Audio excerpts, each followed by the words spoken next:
Magandang gabi po, mga kabikay. Welcome po sa ating Barangay Kapre.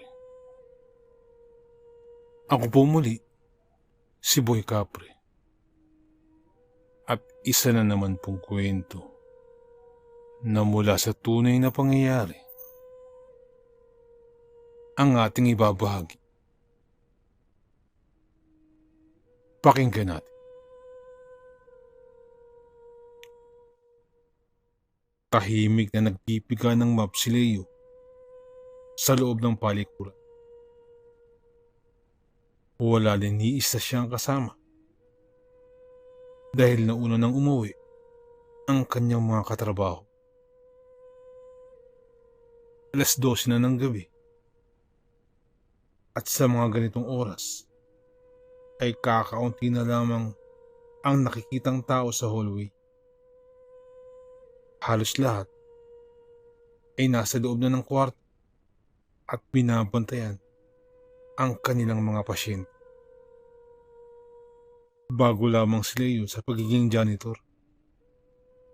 Ito lamang ang kanyang nakuhang trabaho dahil hindi siya nakapagtapos ng pag-aaral.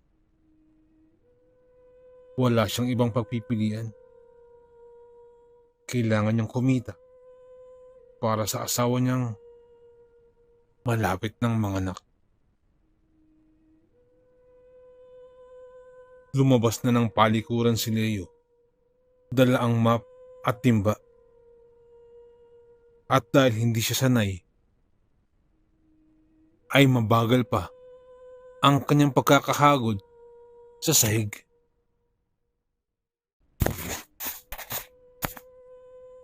Nakatuon lamang ang atensyon niya sa ginagawa.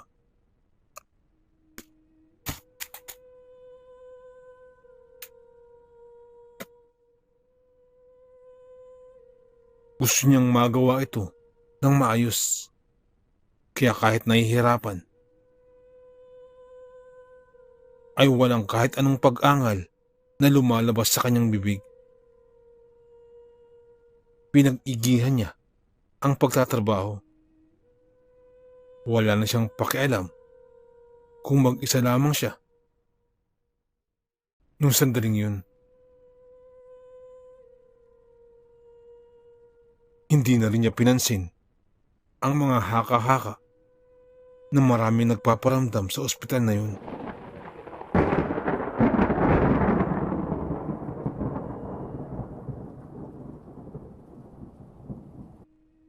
Lalo na sa mga oras na kakaunti na lamang ang gising. Base rin sa kasamahan niya na nakaranas umano ng mga misteryosong pangyayari. May mag-ina raw na nagpapakita tuwing 12:00 hanggang 3:00 ng madaling araw. Ang mag-inang yun ay namatay raw dahil sa kapabayaan ng mga nurse at doktor. Hindi na inalam pa ni Leo ang totoong dahilan ng pagpanaw ng mag-ina dahil hindi rin naman siya naniniwala sa katrabaho niya. Ipinagpalagay na lamang niyang tinatakot lamang siya dahil baguhan siya. Makalipas ang halos 1 oras, ay nakarating na si Leo sa bandang dulo.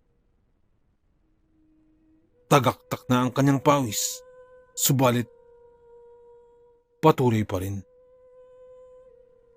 Nahinto lamang siya nang mapansin niyang may anino ng babaeng nakapalda sa likuran niya.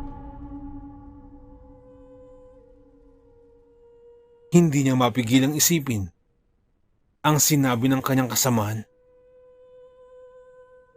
Hindi siya humarap. Nakahawak lamang siya sa map na tila ba anumang oras ay handa niya itong gamitin panlaban. Hindi rin gumagalaw ang anino. Lalong napahigpit ang hawak ni Leo sa hawakang kahoy ng panlampaso.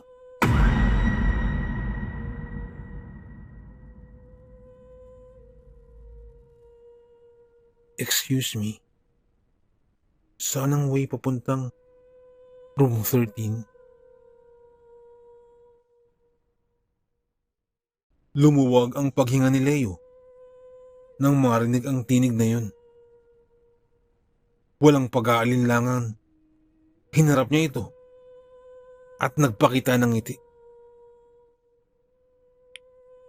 Dumiretso po kayo ron, tapos kumaliwa po kayo sa susunod na kwarto.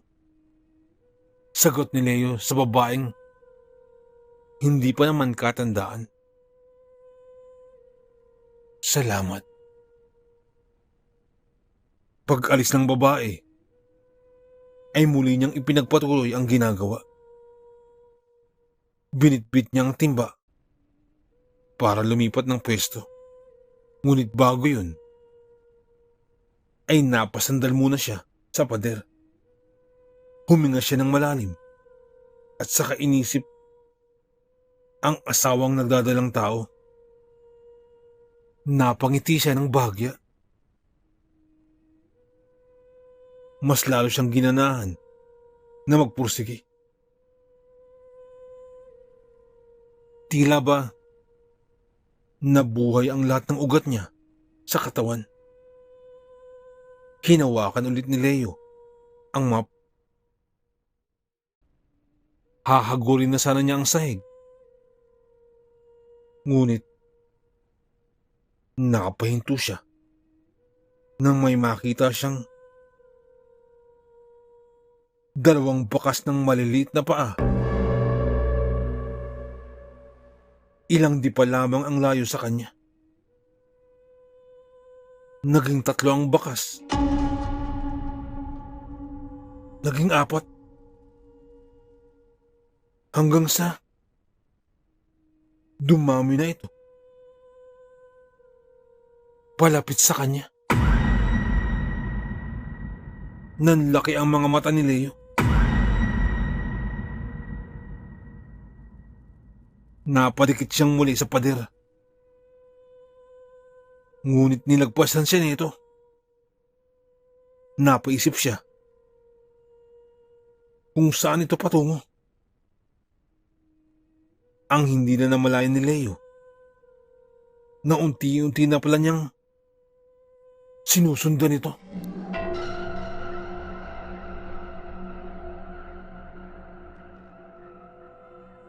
Ang pagiging mausisa ang nagdala sa kanya sa harap ng isang kwarto.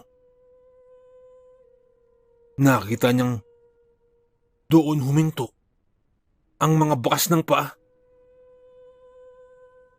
Hindi siya lumapit. Inantay na lamang niya ang susunod na mangyayari. Hanggang sa dahan-dahan nang nagbukas ang pinto.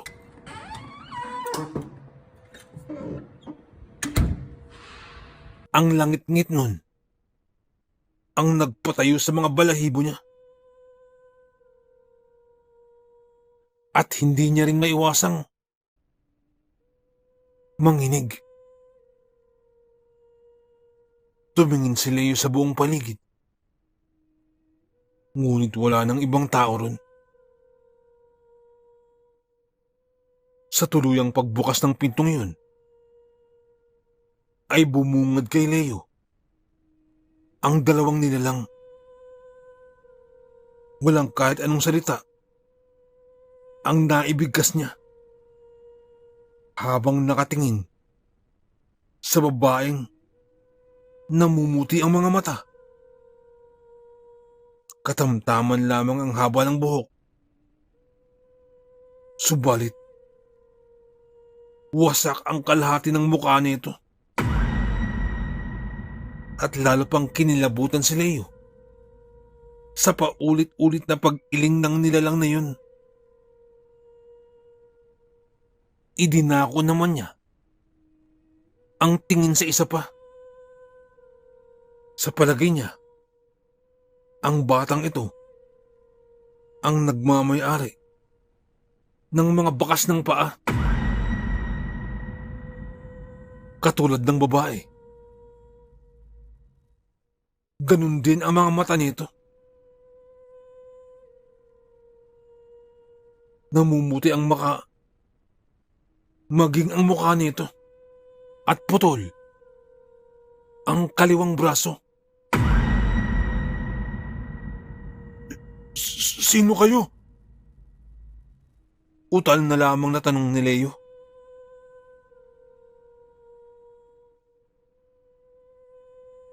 Ngunit wala siyang kahit na anong sagot na natanggap. Sa halip, sabay na lumakad palapit ang dalawa. Bawat hakbang ng mga yun ay siyang pagpatak ng mga pawis ni Leo. Isang dipo na lamang. Sa pagpikit ni Leo, nadamo niyang humawak ang bata sa kamay niya. Hindi na siya nakapalag pa. Wala na siyang kamalay-malay na iniwan na pala niya ang realidad. Nung magkamalay si Leo, ay nasa loob na siya ng isang silid. May 2 pasyente. Isang babaeng duguan at isang batang putulang braso. Lumapit siya ron. Batid niyang humihinga pa ang mga yan. Pero bakit walang nag-aasikaso?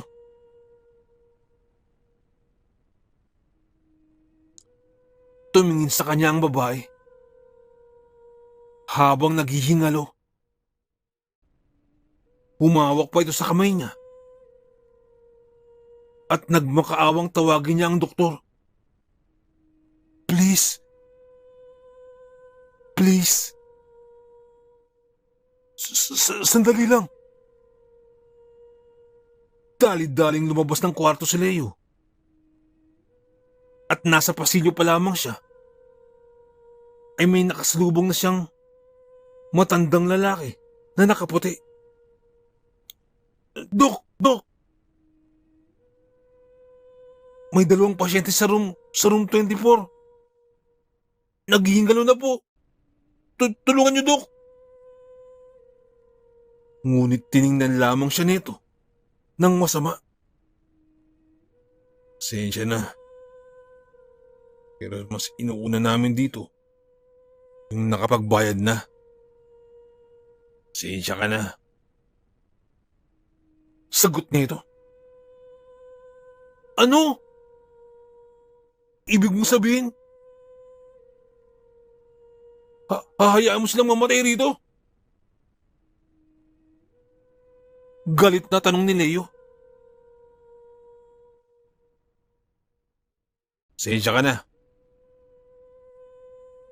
Kailangan ko na magmadali. Umalis ang doktor at naiwang laglag ang panga ni Leo. Ilang sandali lamang ay muli niyang naalala ang mag-ina sa silid. Kumari pa siya ng takbo pabalik dun. Pagdating niya ron, ay hindi na humihinga ang dalawa. Napaupo na lamang si Leo sa kabilang kama. Napapaisip siya kung bakit nga ba siya nandito sa sitwasyong ito. Naguguluhan siya. Muli niyang tiningnan ng dalawa at nakaramdam siya ng awa sa mga ito.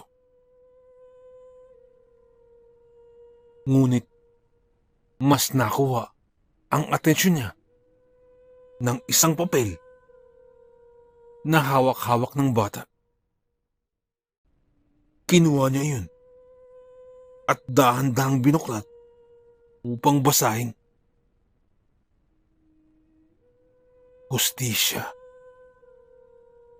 Napatango si Leo. Lalabas na sana siya ng silid, ngunit napaatras siya nang tumambad sa kanya ang dalawang dugo ang nilalang. Palapit ang mga ito sa kanya. Hindi niya maunawaan ang nangyayari.